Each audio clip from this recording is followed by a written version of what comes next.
Have you guys ever heard of the sniper named Simuna Haya? He's credited as the most dangerous and accurate sniper of all time. So stay until the end of the video to see more information about him. If you enjoy the video, make sure to like the video and subscribe to our channel to see more content like this.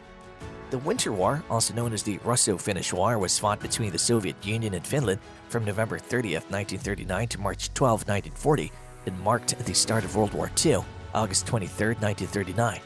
The Finnish government explored a defense alliance with Estonia, Latvia, and Poland in the 1920s because it was concerned about the Soviet Union's potential for harm.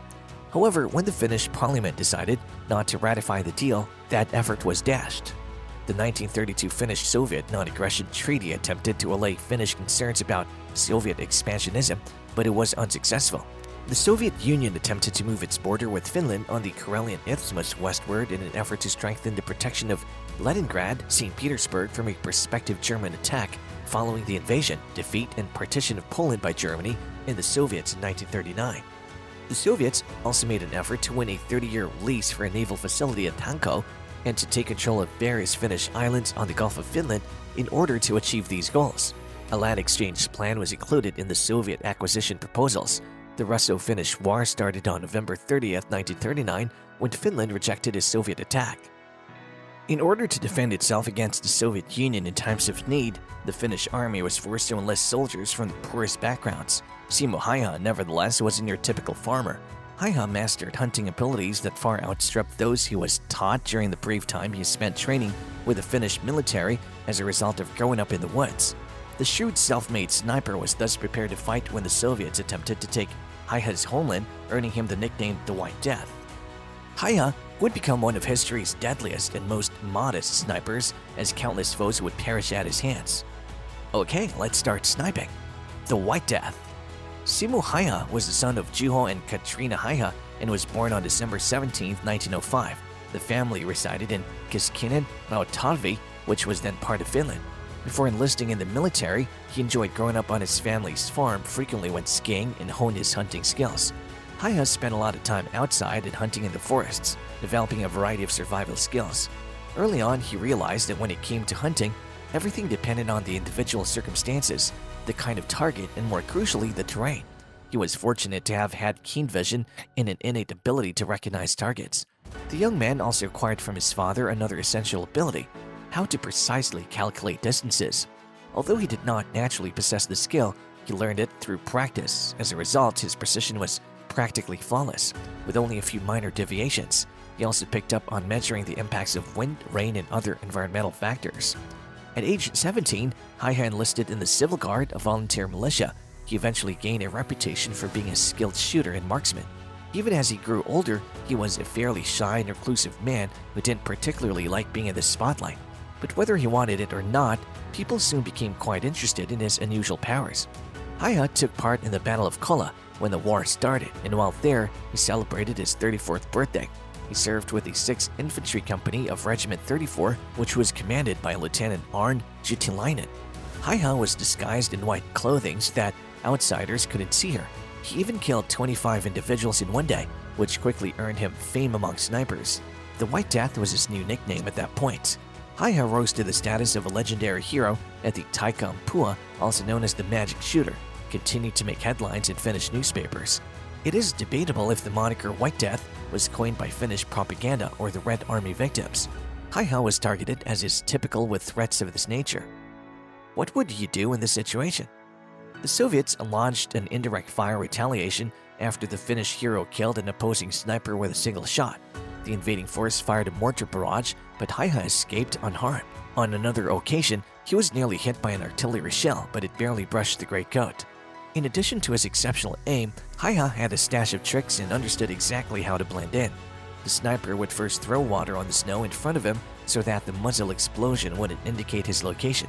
To cover his breath, he would then take a mouthful of snow. Moreover, he knew the finest hiding places on the battlefield because he lacked a map and would conceal his movements with noise, smoke, or even artillery fire with shifting positions. The precise number of snipers Simo has differs according to the source. Some claim he used his gun to kill up to 542 Soviet soldiers.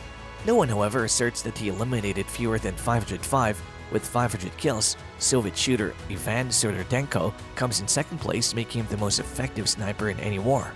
In this PUBG era, every lad out there must know about the use of scopes. Here's the thing, Simo killed these 500 plus invaders without a scope.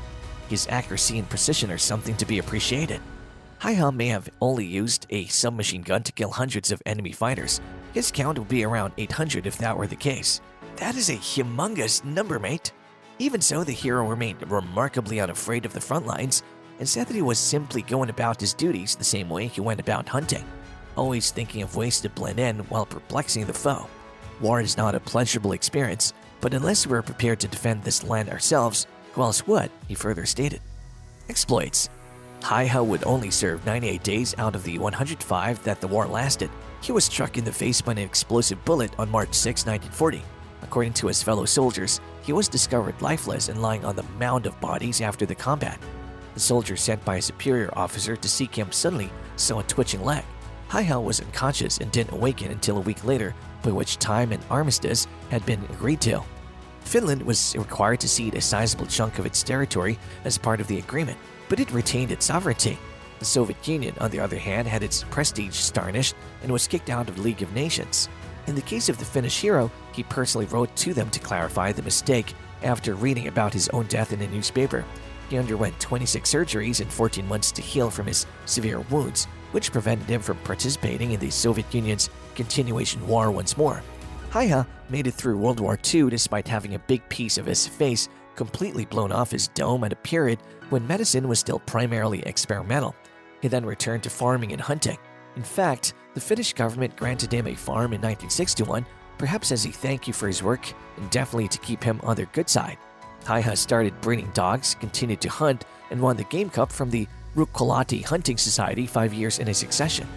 At the ripe age of 96, Simuna Haiha passed away in 2002. Simo, a celebrated Finnish warrior who's the stuff of mythology, is remembered as the best sniper and marksman in history. Simo responded when asked about his contributions to the battle. I didn't feel anything towards the enemy. As long as there were enemies, I just fired, loaded, and kept going. Whenever I saw one, I simply opened fire. Whether or not he was a commander was irrelevant to me. Being unaware of the conflict in my dreams makes me a fortunate man. I've always slept soundly, even during the war. I tried my best to comply with the instructions. When asked how he developed his skills, he simply said, "Practice." Let's take a look at his honors. Haiha received the 3rd and 4th class Crosses of Liberty, as well as the 1st and 2nd class Medals of Liberty. Only commissioned officers get the last two. On February 17, 1940, Eugene Johansson, a Swedish industrialist and supporter of Finland, gave him a nameplate Sacco M2830 Pistikorva honorary rifle series number 10781 as an added honor. Haiha received a direct promotion from Ali Kersanti, the lowest military rank for a non-commissioned officer, to Van Riki on August 28, 1940, just a few months after the conclusion of the Winter War, the first military rank of an officer. Haiha was also proposed for the Mannerheim Cross, the highest military honor bestowed upon Finns, in 1941. After knowing all about this Finnish warrior, what do you guys feel? Please let us know in the comment section. The video has come to an end. If you enjoyed it, give it a thumbs up and let us know if you'd want to see more just like it. Don't forget to hit the bell button and subscribe to the channel to be the first to know whenever we upload a new video. Thank you for watching, and we'll see you in the next video.